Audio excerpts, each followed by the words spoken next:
Chapter 9. As twilight envelops the city, a restless curiosity seizes me. For 2 consecutive evenings, I've covertly observed Jack leaving the facility post-dinner. Compelled by a mixture of intrigue and a deepening desire to decipher the hidden facets of his life, I resolve to trail him tonight. Silently, I follow Jack, blending into the shadows that cover the streets of the city. My footsteps mimic his, quiet, deliberate, almost ghost-like. We wind our way through the maze of alleys and lanes, each bend taking us a little further from the heart of the city. I keep a cautious distance, always mindful of the space between us, slipping from shadow to shadow in an effort to remain unseen. As we delve further, the familiar sounds of the city's vibrant life fade into a distant hum, replaced by the eerie quiet of the abandoned rim of the city, the outskirts. My heartbeat quickens, not just from the physical exertion of keeping up with Jack's brisk pace, but also from the thrill of this clandestine pursuit. Every nerve in my body is alert, responsive to the slightest sound or movement in the surrounding darkness. Jack walks with a sense of purpose, his familiarity with this path evident in his confident strides. I wonder how many countless times he's had to tread this route, disappearing into a world of debris and ruins. We've been walking for almost an hour. Never before have I ventured this far into the city's outskirts. My feet ache, but I persevere, moving mechanically, almost mindlessly. The further we go, the more desolate our surroundings become. The once bustling districts of the city now lie in ghostly silence, skeletal structures casting long, forlorn shadows illuminated only by the moon's glow. I can't help but feel a pang of sadness for what once was, a vibrant hub, now reduced to remnants, bearing witness to past conflicts. The occasional flicker of movement in the shadows makes me tense. Could people still be living in these ruins? The thought seems absurd, yet something stirs in the abandoned corridors. I notice burnt-out dumpsters, a solitary cat darting across the street, all under the sporadic light of distant street lamps. Buildings, once symbols of prosperity, now loom as abandoned relics, their darkened windows gaping like open wounds. We turn into a seemingly deserted courtyard, but then the faint throbbing of bass grows louder, mingling with distant, muffled laughter. A gathering unfolds before me, a congregation of individuals clad in dark, rugged attire, markedly different from the usual colorful city crowd. They seem to blend into the shadows of the night.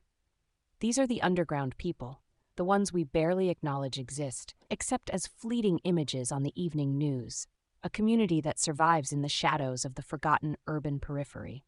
As I slip my hoodie over my head, trying to merge with this unfamiliar world, I realize Jack has disappeared into the crowd. Making my way to the heart of this secret gathering, I discover the source of their assembly, a makeshift fighting ring bathed in harsh, flickering light. Around the ring, excitement crackles in the air, the crowd's cheers and jeers echoing off the crumbling walls. This is the raw, unfiltered reality of underground fighting. This world unfolds before me in a vivid display of raw humanity. The atmosphere is charged with an electric energy, a blend of anticipation and an unbridled sense of freedom. The people here come from different generations and backgrounds, but they all share one thing, a desire for something unscripted. Each person adds their own unique touch, creating a community that is both united and distinct. They are like notes in a symphony, each playing their part in harmony, yet each keeping their own story. They're a far cry from the disciplined trainees and orderly citizens I'm used to. Here, laughter rings loud and genuine, and conversations flow freely, unhindered by societal norms. Many in the crowd are nursing drinks from green bottles, the liquid inside either beer or something stronger. The casual way they sip and share their drinks speaks to a camaraderie born from shared experiences. It's a camaraderie that seems to transcend age, as I see older faces with weathered lines sharing laughs with the youth, whose energy and exuberance light up their eyes. Tattoos are more than mere markings on the skin. They are symbols, expansive works of art that wind along arms and legs, narrating stories in ink. Each line, each curve, tells a tale, reveals a piece of the soul. Some tattoos are enchantingly complex, a labyrinth of images and patterns intertwined, while others shine in their bold simplicity, powerful statements in their starkness. It's an identity card written on the skin, a visual narrative speaking of passions, losses, and triumphs, an artistic language that transcends words. The music is a rhythmic beat of drums that resonates through the crowd. Its primal sound is syncing with the heartbeat of the spectators. It adds to the atmosphere, a pulsing backdrop to the evening's main event, the fight.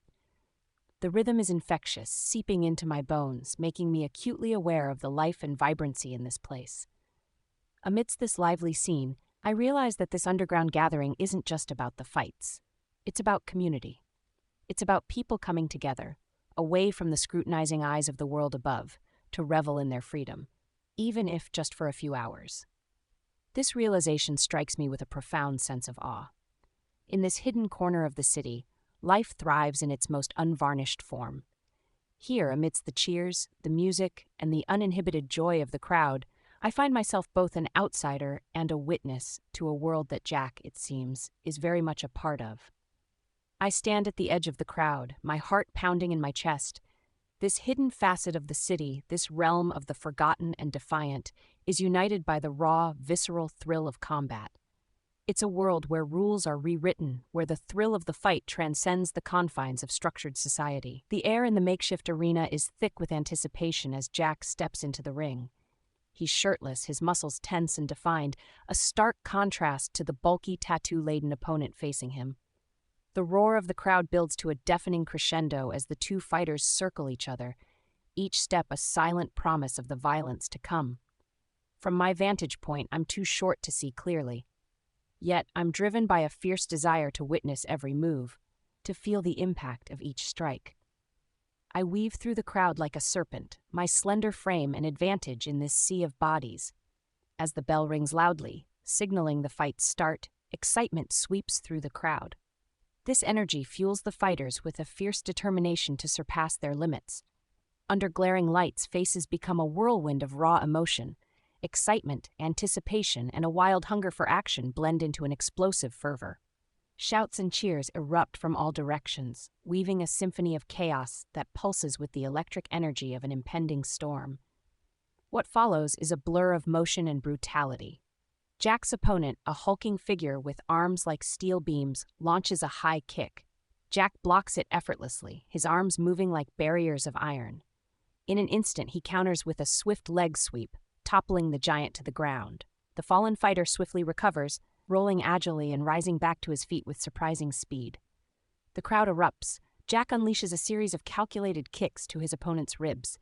The sound of impact is sickening. Jack's face remains an emotionless mask, his eyes cold and focused. His opponent struggles to his feet. He's met with a new barrage of jabs. Each punch slices through the air, relentless, forcing the giant to dodge and stumble. Every strike from Jack is delivered with exacting precision. His body is a piece of marble sculpted to perfection, each muscle a honed weapon, his hands capable of both protection and destruction. I'm mesmerized. In the midst of the chaos, Jack's gaze momentarily shifts, locking eyes with me.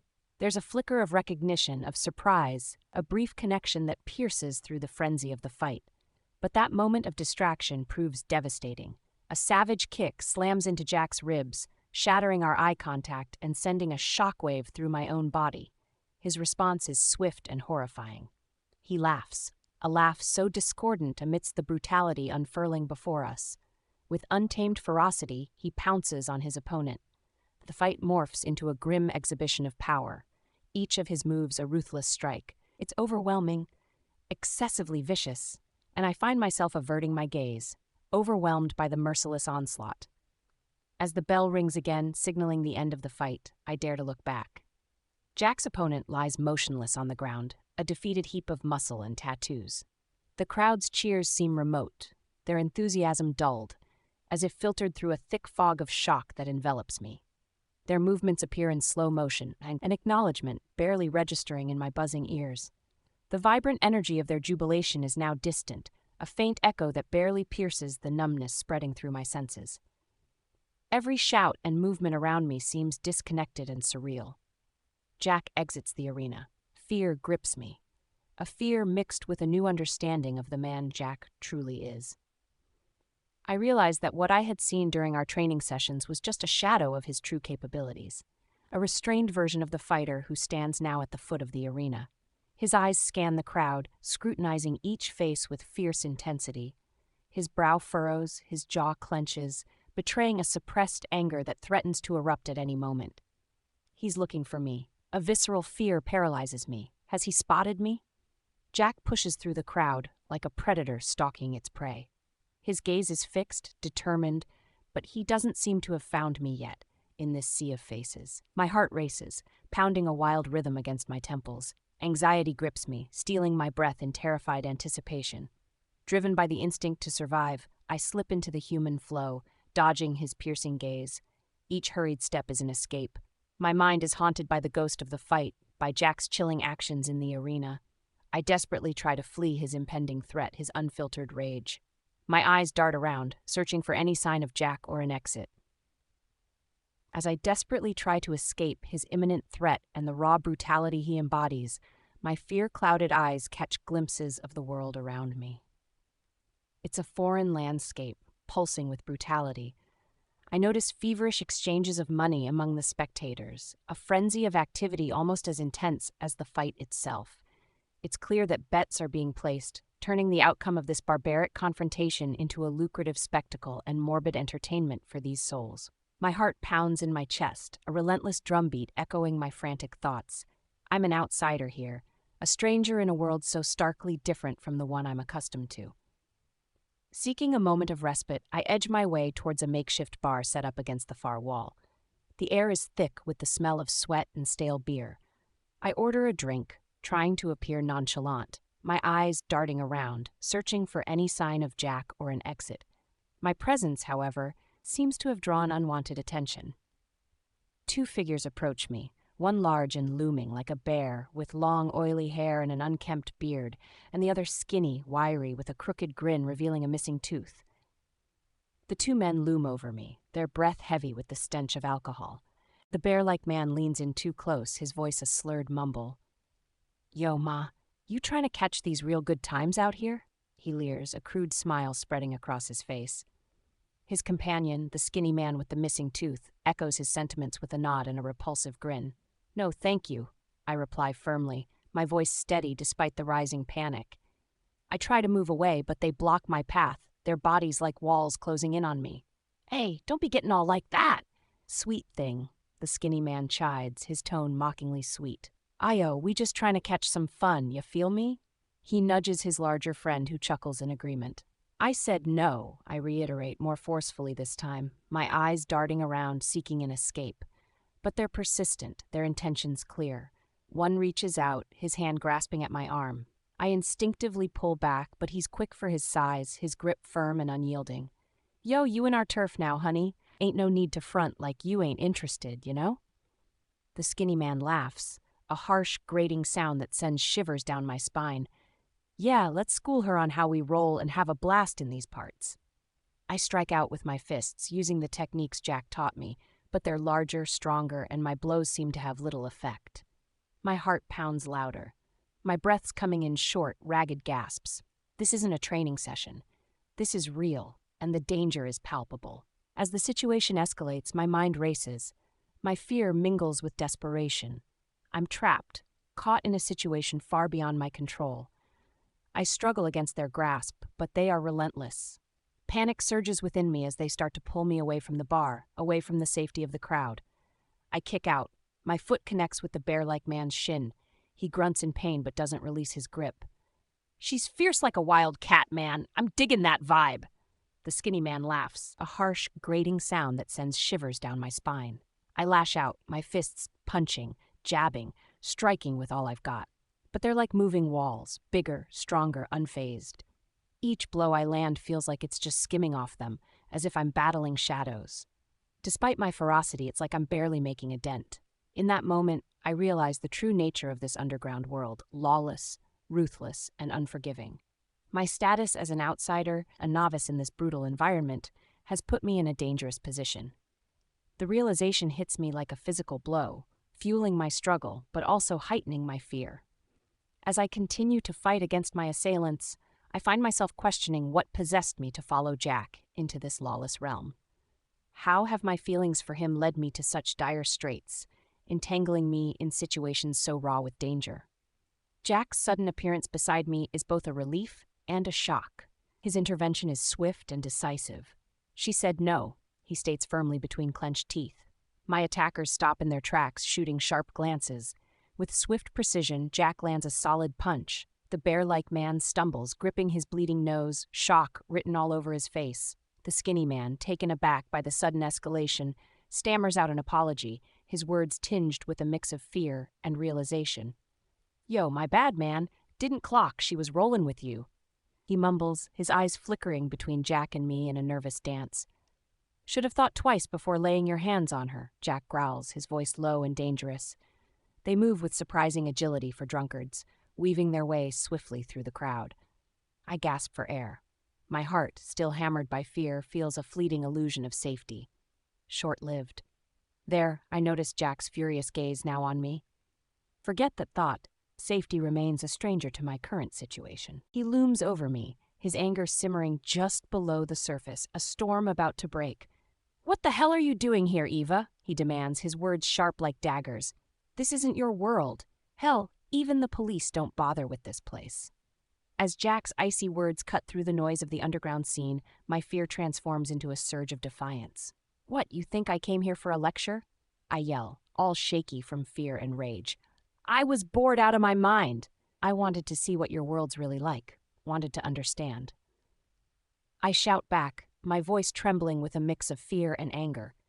Jack looks pissed, like ready to blow. His eyes could set the place on fire. "Understand what?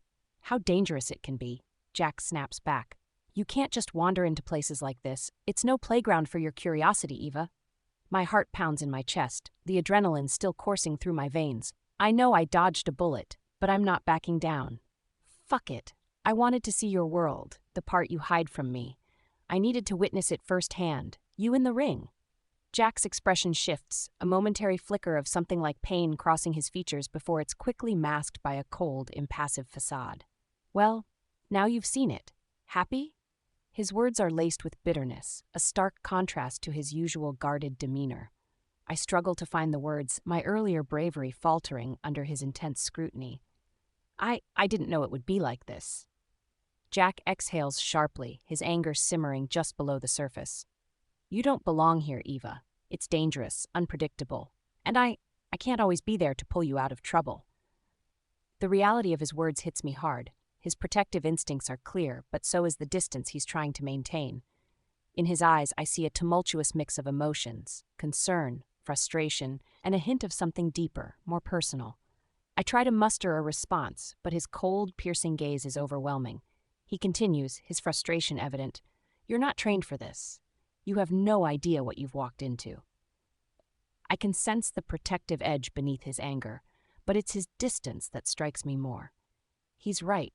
I'm out of my depth here, in a world that's far removed from anything I've ever known.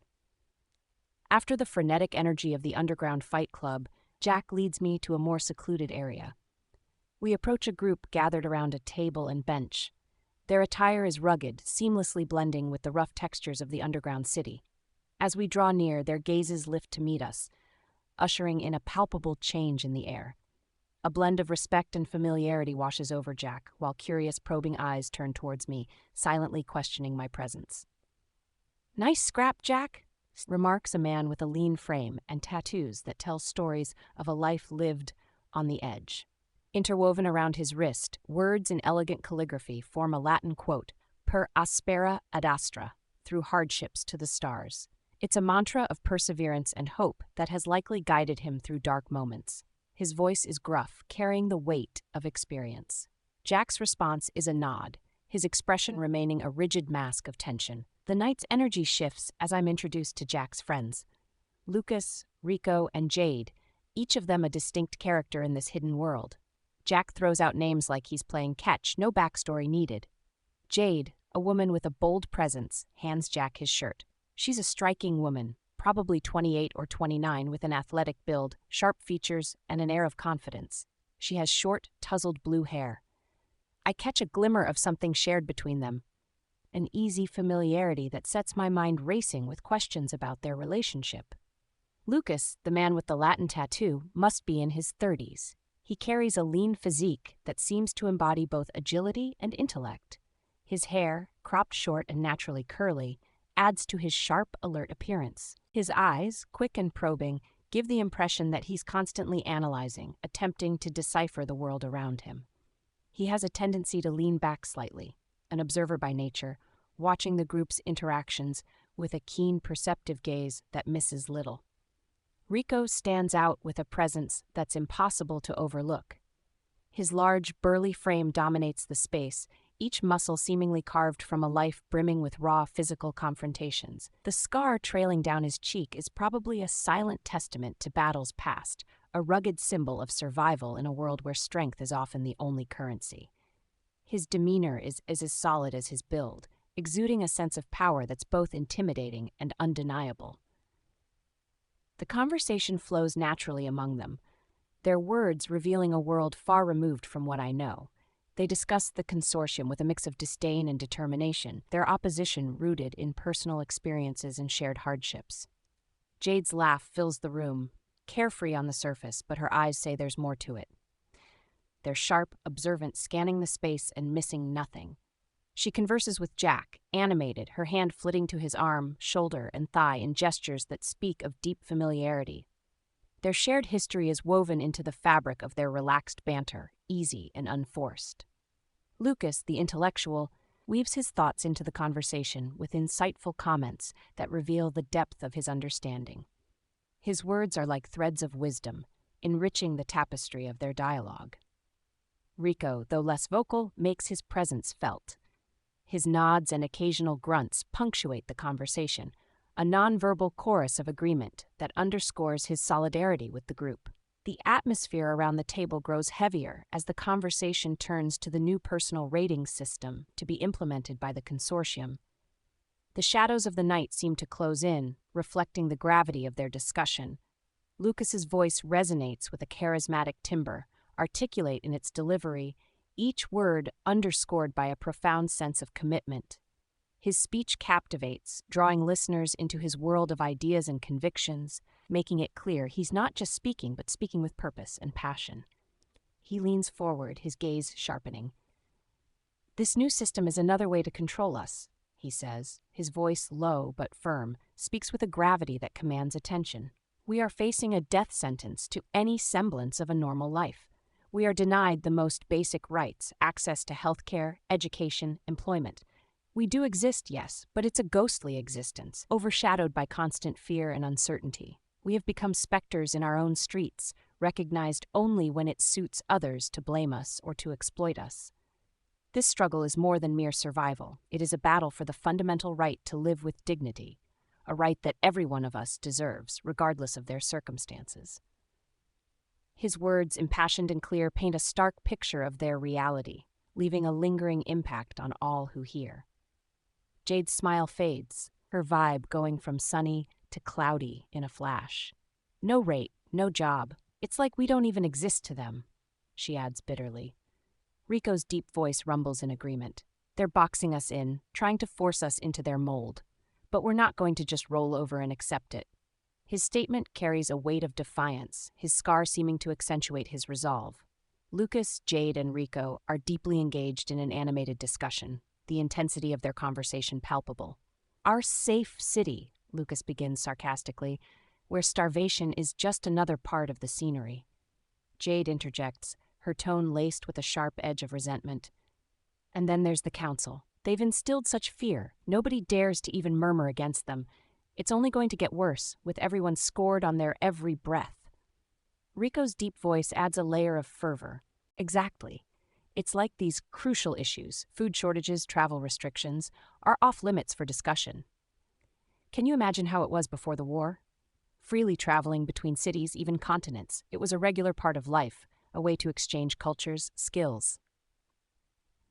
I'm reflecting on the current situation. With the seas and lands outside the cities contaminated, travel between cities is only possible by air and controlled by the Consortium. If my parents find a way to decontaminate the waters, it would open up travel opportunities for everyone. This could be a form of freedom that the Consortium does not want to permit. Considering this, I can't help but wonder if my parents' breakthrough in decontaminating water played a part in their sudden enforced retirement. If they succeeded, it would not only challenge the Consortium's control over travel, but also grant a new level of freedom to everyone. Could their progress have threatened the Consortium, forcing them to push my parents aside so suddenly? Lucas nods vigorously. But now, the Consortium labels travel as dangerous. They say it's what led to the war.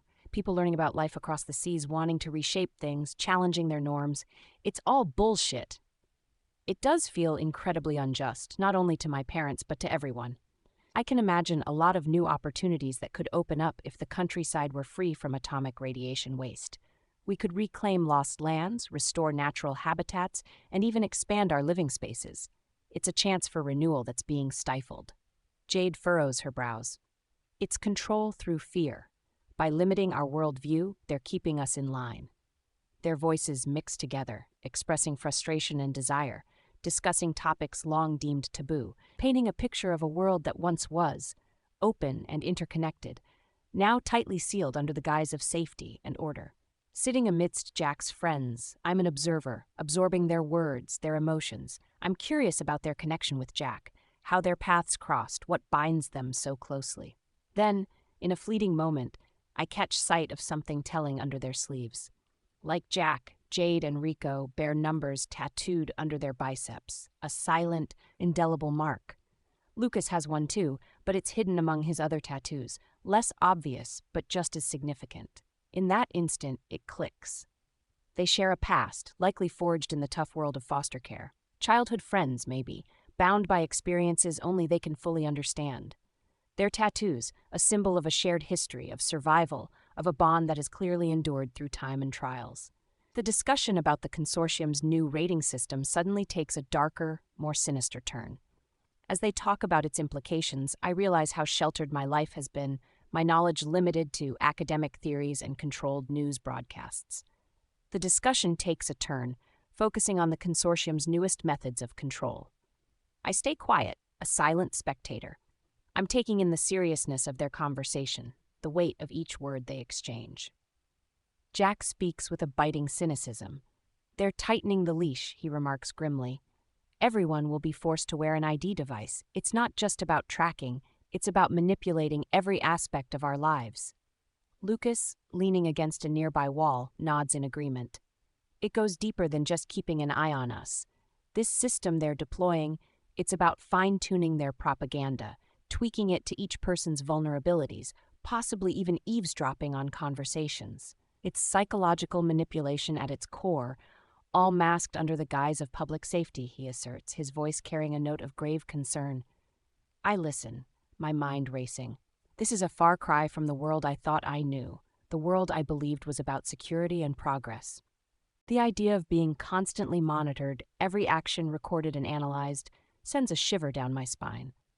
The thought of personalized propaganda, a manipulation so subtle and pervasive, is chilling.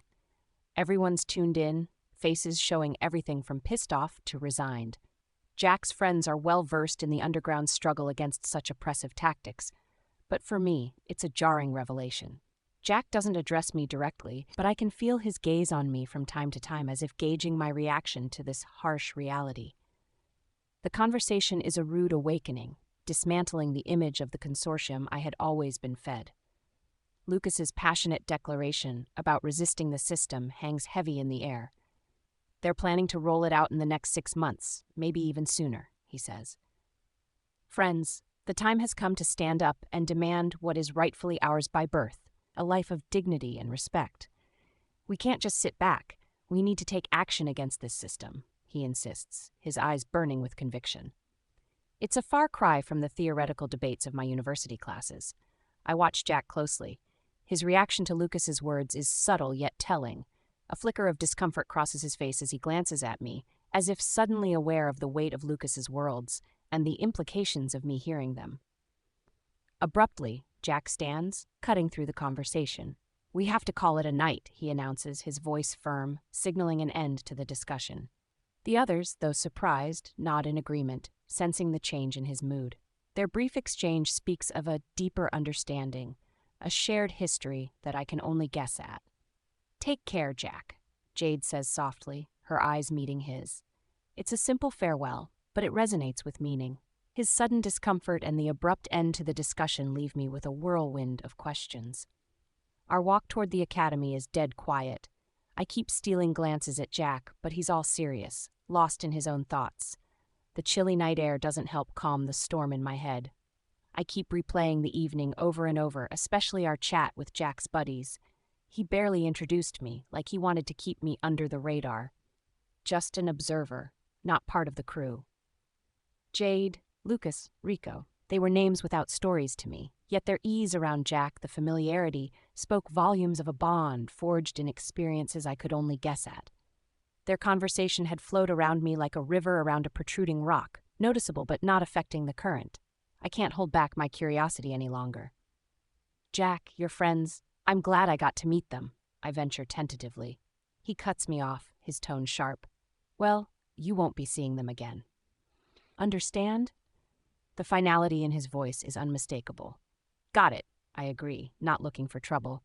But I can't help but add, you guys seem so different, yet tight. How'd they end up in that world? Jack's reply is a mix of resignation and bitterness. Eva, sometimes you don't get to choose where you belong. You're either born into it or thrust into it. You were all at the orphanage, weren't you? What happened after that? I press gently. He glances at me, his expression revealing a hint of surprise at my perceptiveness. You're observant, he starts, exhaling a breath that seems to carry a mix of defeat and resignation. I was the pretty young boy, he continues, picked up by a wealthy family who just needed a kid for their family photos. His words trail off, suggesting layers of untold stories beneath his explanation. And your friends? I ask. They stayed back in the foster care system, he says, pausing for a moment. I was given all the privileges of a family, and they had none. His voice carries a note of guilt, highlighting the stark contrast between his path and that of his friends. I'm struck by the randomness of fate. Why weren't they adopted? Jack exhales deeply, his voice tinged with sorrow. Jade and Lucas were older, less desirable for adoption. Rico was considered damaged. I immediately think of the scar marring Rico's cheek. That seems so unfair, I murmur, a sense of injustice welling up inside me. Jack's silence is heavy, filled with a lifetime of unspoken experiences, painting a vivid picture of a shared past marked by struggle and the arbitrary nature of fate. As we near the academy, a wave of worry washes over me. The gates are closed, looming like silent sentinels in the night. My heart races. The thought of being locked out for the night sends a jolt of panic through me. I glance at Jack, searching for some sign of a plan. Without a word, he veers off the main path, leading me towards the back of the main building. It's a part of the academy I've never seen, shrouded in darkness. We sneak through the shadows, Jack leading like he's done this a million times. I'm nervous, but I trust him enough to follow. Then he stops at a nondescript section of the wall. For a moment, nothing happens, and my anxiety peaks. But then, Jack presses against a hidden panel, revealing a concealed door I never knew existed. It's a secret passage, hidden in plain sight. Jack holds the door for me, and I step through, feeling a mix of relief and wonder. How many other secrets are hiding around here? And how many does Jack know? As Jack leads me through, I can't help but ask, how do you even know about this? He pauses, his silhouette looking all mysterious. In this world, info's like gold. You just gotta know where to dig and who to ask.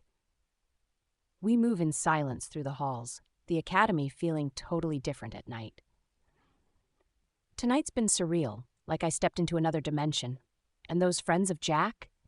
They're nothing like the shady characters on the news. They're just regular people, living a life off the grid. It's a whole new perspective. This realization brings a new perspective. Maybe the underground isn't just a haven for outlaws and rebels. Perhaps it's more complex, a community of individuals with their own stories, struggles, and reasons for choosing a life away from the Consortium's watchful eyes. Retreating to our separate rooms, my mind is a whirlpool of tonight's revelations. Jack's underworld realm, the secret fights, the concealed gateway, it's all unsettling. The world as I've known it for 22 years is now unraveling, questioning itself within me. Dawn breaks with a light that seems too gentle for the turmoil churning inside me.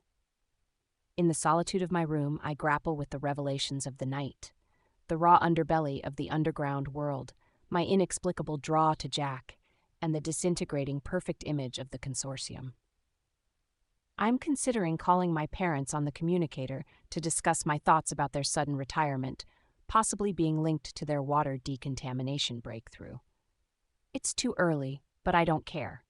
If true, this could threaten the Consortium's control and offer unprecedented freedom to everyone. But what if the Consortium is listening in? Exposing these thoughts might label my parents as dissidents and put them in serious danger. It's too risky. I'll have to keep these suspicions to myself. This isolation feels like a cold blanket, leaving me completely alone. My hands tremble as I realize I have to face these worries by myself. The quiet around me just makes my fears and doubts feel even heavier. The weight of Lucas's words about the Consortium's surveillance system and their potential actions against it presses heavily on my mind. Could they be part of the resistance? The thought of being complicit in any form of rebellion terrifies me. My training, my upbringing, everything screams at me to report what I've heard. Yet, a part of me hesitates. Jack's world isn't as black and white as I've been led to believe. I'm lost in these thoughts when a knock at my door startles me. Opening it, I find Jack standing there, his expression grave. Without waiting for an invitation, he steps inside, the door closing with a soft click that echoes through the room. His presence fills the small space, imposing and intense. The air between us is charged, thick with unspoken questions and a tension that is almost palpable. I instinctively step back, pressing my back against the cold wall. My thin pajamas offer little of the desired protection. His nearness is overwhelming. The room suddenly feels too small, his presence too close. My mind, against my better judgment, replays the images from the underground fight. Jack's powerful form moving with lethal grace, his shirtless torso. I close my eyes, attempting to banish the memory, but the vividness of his muscular chest, glistening under the lights of the fighting ring, refuses to fade. As I catch a whiff of the scent clinging to him, a shiver involuntarily passes through me. It's a complex aroma, a fresh mix of soap and citrus, layered with a deeper, more mysterious note, maybe oak. This scent speaks of his morning shower, perhaps, but there's an underlying wildness to it, something more raw and untamed. I find myself wondering, with a mix of curiosity and apprehension, about the sensation of tracing my fingers along the contours of his body. Would my touch glide smoothly over his muscles, or would I find resistance in their firmness? The thought sends an unexpected warmth spreading through me, leaving me unsettled. What the hell? I scold myself mentally. What am I doing letting my mind wander into such territories? This is Jack, a man whose actions I've just both admired and feared. Yet here I'm, contemplating the feel of his body, a desire I can neither fully understand nor control. I shake my head, trying to dispel these forbidden thoughts. It's a fruitless effort, like trying to smooth ripples in water. Jack fixes me with a steely gaze, his jaw clenching tightly. I'm still damned angry with you for following me tonight, he states firmly, the frustration evident in his tone. His eyes bore into mine, leaving no room for doubt about the depth of his anger. But we also need to talk about it, he says, his voice low and urgent, bringing me back from my thoughts. I can sense the seriousness in his tone, a sharp contrast to his usual guarded demeanor. Jack, I start, but the words catch in my throat. The conflict within me is evident. He looks at me intently, as if trying to read my thoughts. Can you keep what you heard to yourself? Or are you planning to talk to someone? His question is direct, leaving no room for evasion. I feel cornered, the weight of the decision pressing down on me. I don't know, I admit, my voice barely above a whisper. The magnitude of the situation is overwhelming. Speaking out could endanger lives, but staying silent goes against everything I've been taught. Jack's expression softens slightly, but there's a gravity in his eyes that I've never seen before. The world isn't as simple as they make it out to be on the news. It's much more complex, Eva. You need to trust me. If you speak out, my friends, they won't last a week. His words hang in the air, heavy with implication. I'm torn between my duty and the newfound understanding of the world Jack is a part of. The realization that my actions could have dire consequences for others is a sobering thought. Jack's gaze holds mine, a silent plea for understanding, for trust. His words resonate with an urgency that can't be ignored. The reality of what he's asking me to do, to keep silent about something so significant, weighs heavily on me. I need to trust you on this, Eva, he says, his voice barely above a whisper. What you do next, it's not just about my friends. It's about a lot more people. Many lives are at stake. Many others will suffer. The lives of these individuals, of this community, are at stake. I'm talking about raids, pogroms. His plea is earnest, and I sense the vulnerability behind. The gravity of the situation dawns on me. My actions or inactions could tip the balance in a struggle much larger than myself. The thought of being a deciding factor in the fate of others is daunting. It's a responsibility I never anticipated when I followed Jack into the underground world. A part of me wants to recoil from the burden, to retreat into the safety of ignorance. But another part, emboldened by the truths I've begun to uncover, recognizes the importance of what I've learned. I nod slowly, the weight of his trust settling heavily on my shoulders. I understand, I say, forcing my voice to sound steadier than the turmoil churning inside me. I won't say anything. Eva, I know you and Clara share everything, but this you can't tell her. Can I count on you? He asks. The mention of Clara stirs a complex swirl of emotions within me. She's my best friend, the one I share all my secrets with. Yet, in this moment, I understand the gravity of what he's asking. Clara, with her unwavering belief in the norms and rules of our society, could never grasp the reality of the underworld without witnessing it herself. It's a world that exists in stark contrast to everything she believes in. So with a heaviness in my heart, I give a small nod, sealing a silent pact between us. It's an unspoken agreement, loaded with the weight of secrets that must remain buried deep within me. This moment marks a turning point, a divergence in my path where I choose to shoulder a burden that I can't share with my closest confidant. It's a decision, isolating me further in a world that's becoming increasingly complex and dangerous. As Jack leaves my room, the conflict within me reaches new heights. I'm no longer just a trainee at the police academy. I'm a witness to the deeper struggles of a divided world. My perspectives are shifting, and with them, my role in this intricate tapestry of power, resistance, and survival. From my perspective, Jack's motivations are an enigma wrapped in contradictions. Why would he, a man who seems to embody defiance against everything the Consortium stands for, want to join the police aid? It's a perplexing thought. To see him, a figure of rebellion, transitioning to a role of law enforcement, feels like a puzzle missing crucial pieces. His actions and his past, as I know them, don't align with the path he's choosing now. It's like watching a bird, known for its wild, unbounded flight, willingly cage itself. There's a story there, a reason behind this shift that I'm not privy to yet. I'm tempted to ask him, to delve into the depths of his reasoning, but I hold back. Intuition tells me that the time isn't right, that he's not ready to unveil the truths lurking beneath the surface. There's a sense of timing, a maturity required for such revelations, and we're not there yet, so I'll wait, patient yet vigilant, observing his actions, gathering fragments of the puzzle, hoping that one day the pieces will fall into place and I'll understand the enigma. Did this story captivate you? Help this book find its place in the vast world of literature. Share your thoughts. Leave a review on Goodreads. Your support means everything. Link in the description. For just the price of a coffee, you can dive into the full audiobook and support my journey as an author. Every contribution truly means the world to me and keeps this adventure alive. The link to the audiobook on Kobo is in the description of this video. Thank you so much for your support.